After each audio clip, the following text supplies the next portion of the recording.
खर्चीली सास और समझदार बहू। तो दोस्तों, एक बार की बात है, मीना नाम की एक महिला थी। उसकी एक सास थी, उसका नाम हेमा था, जो कि बहुत खर्चीली थी।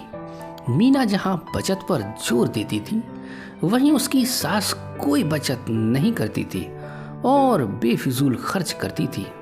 एक बार मीना ने अपनी सास को कुछ पैसे रखने के लिए दिए, जिसको वह अगले दिन बैंक में जमा करवाने वाली थी।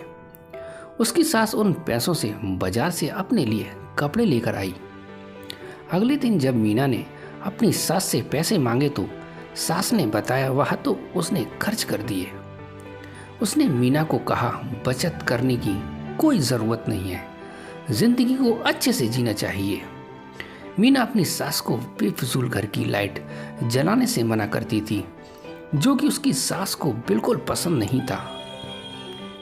वह इन बातों पर अपनी बहू मीना को डांट देती थी। इसके बाद मीना ने भी फैसला कर लिया कि वह अपनी सास को कभी रोकेगी नहीं। मीना ने इसके बाद अपनी सास के कमरे का बल्ब लाकर बदल दिया।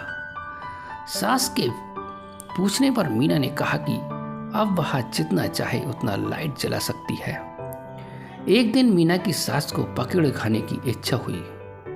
उसने मीना को पैसे देकर कहा कि जाकर राजू हलवाई की दुकान से पकौड़े लेकर आओ।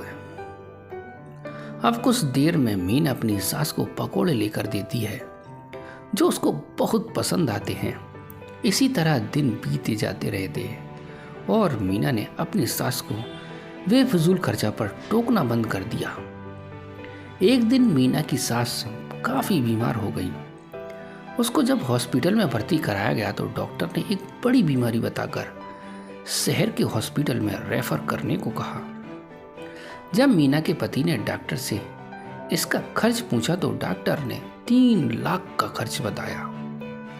अब ये सुनकर मीना का पति और उसकी सास बहुत दुखी हो गए कि इतने सारे पैसे हम कहाँ से लाएंगे। लेकिन मीना ने डॉक्टर को अपनी सास को शहर के डॉक्टर को रेफर करने को कहा, जिससे उसके पति और सास हैरान हो गए। मीना ने बताया कि ये पैसे उसने घर खर्च में से बचत करके जोड़े हैं। इसके बाद कुछ दिनों बाद मीना की सास शहर में से अपना इलाज कराकर आ गई। अब वह पूरी तरह से स्वस्थ हो चुकी थी। उसने आकर मीना से पूछा कि तूने इतने पैसे कैसे जोड़े? मैं तो तुझे बचत करते समय हमेशा मना करती थी। मीना ने बताया कि मैंने सारे घर में कम बिजली प्रयोग करने वाले बल्ब लगाए और जब भी आप मुझे बाहर से पकोड़े लाने को कहती थी तो मैं घर पर ही आपको पकोड़े बनाकर खिलाती थी।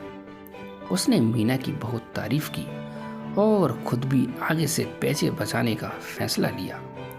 तो दोस्तों, इस कहानी से हमें ये सीख मिलती है कि हमें फिजूल खर्ची से बचकर पैसे का सही इस्तेमाल करना चाहिए।